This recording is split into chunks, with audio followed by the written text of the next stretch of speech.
In this video, we are going to see if AC supply is passed through pure inductance, how it will behave.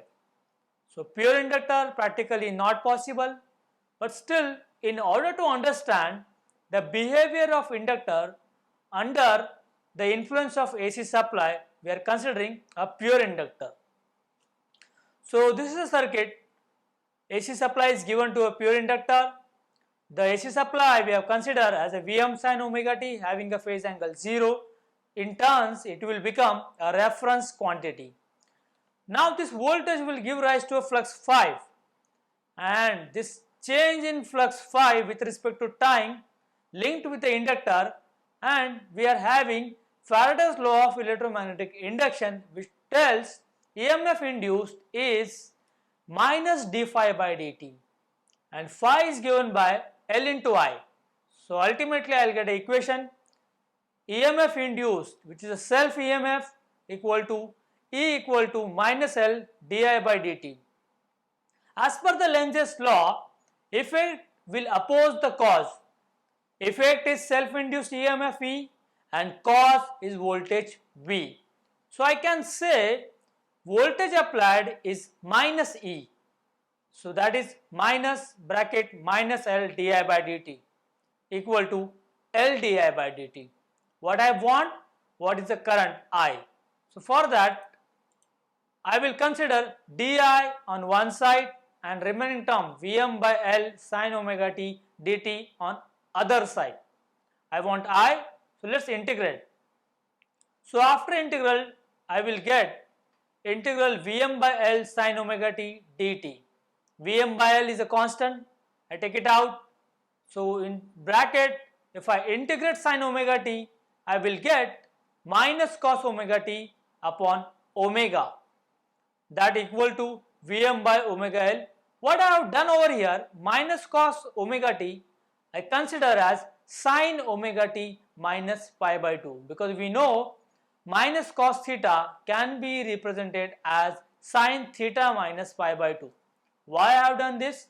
Because after comparing with the standard equation I of t equal to Im sin omega t plus phi, I will get Im as Vm by omega L, which I can say Vm by XL.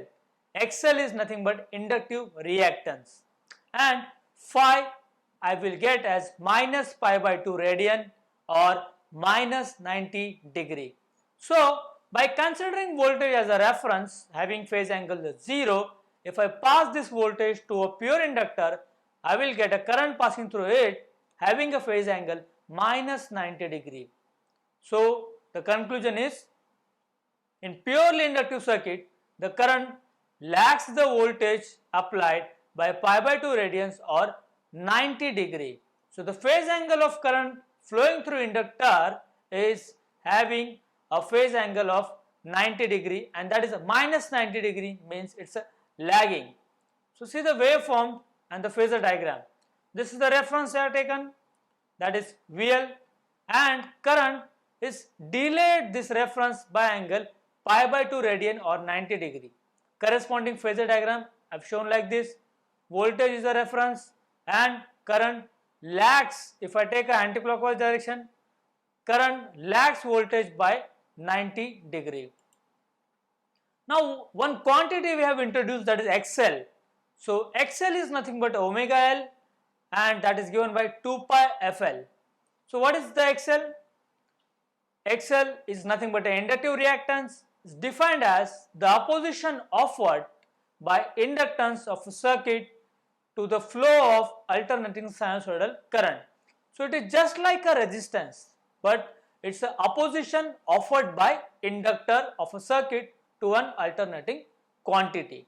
And so obviously, as I said earlier, it's like a resistance, its measurement can be done in ohms. Now let's come to the power. So instantaneous power for this circuit is instantaneous voltage multiplied by instantaneous current. So instantaneous voltage is Vm sin omega t, and instantaneous current I am getting Im sin omega t minus pi by 2. So if I solve, I will get minus Vm Im into sin omega t into cos omega t, because sin omega t minus pi by 2 is nothing but cos omega t. So if I simply substitute it minus cos omega t, if I multiply it by 2 and divide by 2, this term 2 sin omega t into cos omega t is sin 2 omega t. So ultimately instantaneous power is minus Vm Im by 2 sin 2 omega t. So it's a perfectly sinusoidal quantity I am getting, so I represent it like this. Now average power of this circuit will be P average equal to 0 to 2 pi Vm Im by 2 sin 2 omega t d omega t. Now what I have done, simply I have taken average of this waveform over a complete cycle. So you know, whatever positive values are present for AC waveform, same negative values are also present. So that sums up to a 0. So average of this power over a complete cycle is 0.